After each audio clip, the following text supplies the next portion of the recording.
छा थियो पंकज लाल कीअं घुरायो थी? सब कमकार छॾिया आहिनि। अचानक भला हीअं कीअं घुरायो? छा थियो? अरे अचो त सही, वियो पहिरियों वियो अचो सभु अचो। अरे पंकज असां छो घुरायो थी? मां तव्हांखे छो घुरायो आहे इहो मां तव्हांखे पोइ ॿुधायांव थो।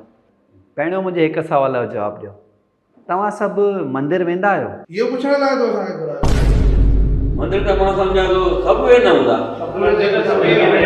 ॿुधायो कहिड़े कहिड़े मंदिर में वेंदा आहियो? मां त हर जुमे ते सतोई माता जे मंदर में वेंदो आहियां। मां त सालनि खां हर विस्पति साईं बाबा जा दर्शन कंदो आहियां। मां त हर छंछरु ॾींहुं बजरंग बली मंदर में वेंदो आहियां। मां त रोज़ साईं वसवेश्वर दरबार में वेंदो आहियां। मां त डेली गुरुद्वारे वेंदो आहियां। मां त रोज़ आश्रम वेंदो आहियां। हाणे मूंखे ॿुधायो झूलेलाल मंदिर यानी कि चालीहो तव्हां मां केरु केरु वेंदो आहे? चालीहे ते वेंदा कॾहिं ॿुधायो लास्ट तव्हां कॾहिं विया आहियो? लास्ट मां सम्झां थो मटकीअ जे ॾींहं ते वियो। मूंखे बि घणो करे 4-5 महीना त पक्का थिया हूंदा। मूंखे बि 3-4 महीना त थी विया हूंदा। मां सम्झां थो मूंखे बि चङो टाइम थी वियो हूंदो मां न वयो। मां लास्ट चंड ते थी आयो। मां लास्ट चेटीचंड ते थी आहियां। तव्हां जुदा जुदा मंदिर आश्रम टिकाणा सभिनी हंधि था वञो, पर सिंधियुनि जो भॻवानु झूलेलाल साईं वटि ई नथा वञो। जय भॻवान, असां सिंधियुनि खे बचाइण लाइ अवतार वरितई, तव्हां अॼु उन्हनि खे बुलाए वेठा आहियो। तव्हां पंहिंजे भॻवाननि वटि, संतनि वटि, साधुनि वटि हफ़्ते में 1 दफ़ो 2 दफ़ा या रोज़ वञो था, पर असांजो सिंधियुनि जो भॻवानु, असांजो इष्ट देव झूलेलाल साईं वटि तव्हां महीननि में 1 दफ़ो था वञो। ईअं छो? असां सिंधी हिक ॿिए सां केॾो विछड़जी आहियूं।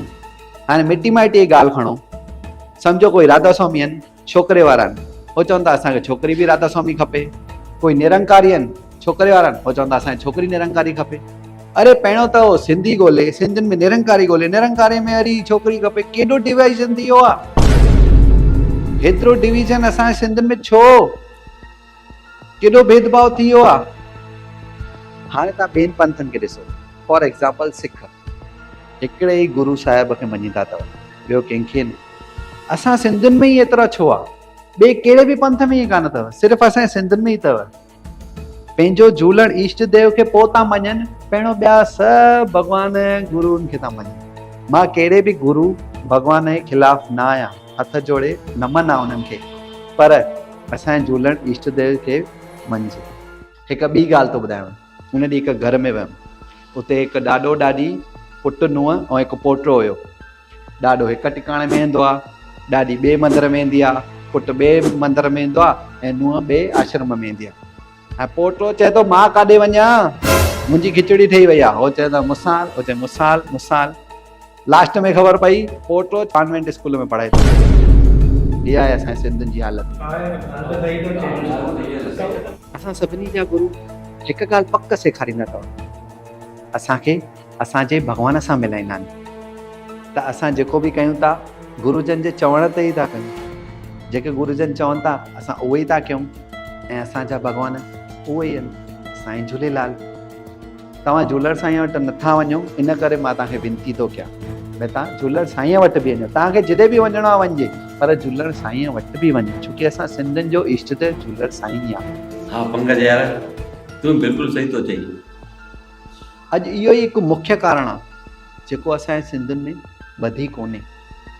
त अॼु तव्हां सभु प्रण खणो ऐं तव्हां बि झूलण साईं जे मंदर में वेंदा ऐं ॿियनि खे बि हिमथाईंदा झूलण साईं जे मंदर वञण। अचो असां प्रण था कयूं त हाणे खां असां झूलेलाल मंदर में वेंदासीं। मंदर वञो, टिकाणा वञो, विसारो न लालण खे। जीअं असां अॼु सभिनी प्रण खयों कि असां हमेशह रेगुलर झूलेलाल मंदर में वेंदासीं। असां चाहियूं था तव्हां बि इहो प्रण खणो। पहिरियों झूलेलाल मंदिर, ॿिया पोइ सभु संत टिकाणा मंदर गुरुद्वारा। आयो लाल सभई